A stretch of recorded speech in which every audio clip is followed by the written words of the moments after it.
2,000 U.S. troops are now on a heightened state of readiness for possible deployment in response to the Israel-Hamas war. Officials say they haven't made a decision yet on sending troops, but Defense Secretary Austin is in close contact with U.S. allies and assessing the situation. ABC News national security and defense analyst and former Deputy Assistant Secretary of Defense for the Middle East, Mick Mulroy, joins me now for more on this. Mick, the Pentagon statements about these troops being ready, it's the same language they used right after Russia invaded Ukraine. So what do you make of it? What does that tell you?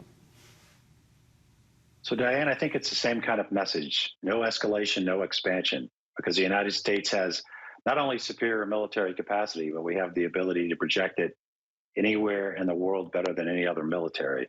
And I think that they're trying to send a message now to Iran when it comes to their capacity to control other proxies that they have, such as Hezbollah, and of course their direct involvement in this conflict in Israel.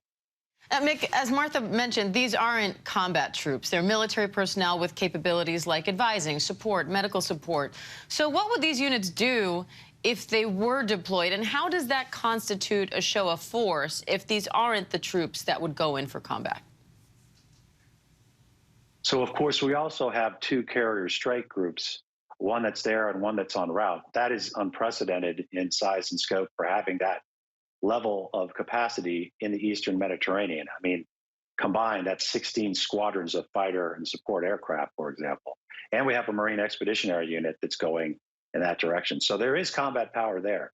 The 2,000, I think, are probably more likely to be actually utilized by the IDF, both for intelligence support, which they need, very much so in the assault, potential assault on Gaza, and of course medical personnel should there start being a lot of casualties, which we all expect. Mick, with Russia and Ukraine, there was this clear line, right? We heard the president say over and over again, we will defend every inch of NATO territory. So there seemed to be this clear line that if you go into NATO territory, you are now involving NATO countries in this war, including the U.S. Is there kind of a clear line in this conflict of what would bring U.S. involvement?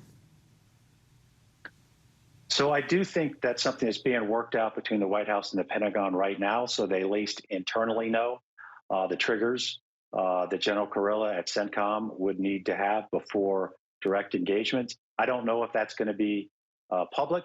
It might be kept for some kind of strategic ambiguity purposes, but there certainly is a lot of discussion on that right now. And that is also a discussion that I believe President Biden will have with Prime Minister Netanyahu, just so both sides know what to expect if this escalates and expands.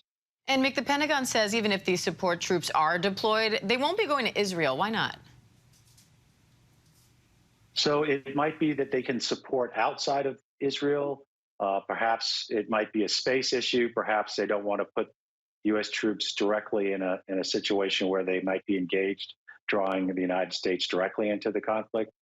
It could be either one of those, but I do believe that they're going to both provide support to the IDF and potentially, in the event that the United States does become involved, these support personnel are really important to start pre-staging in the region. All right, ABC News national security and defense analyst Mick Mulroy. Mick, thank you. Hi, everyone. George Stephanopoulos here. Thanks for checking out the ABC News YouTube channel. If you'd like to get more videos, show highlights, and watch live event coverage, click on the right over here to subscribe to our channel. And don't forget to download the ABC News app for breaking news alerts. Thanks for watching.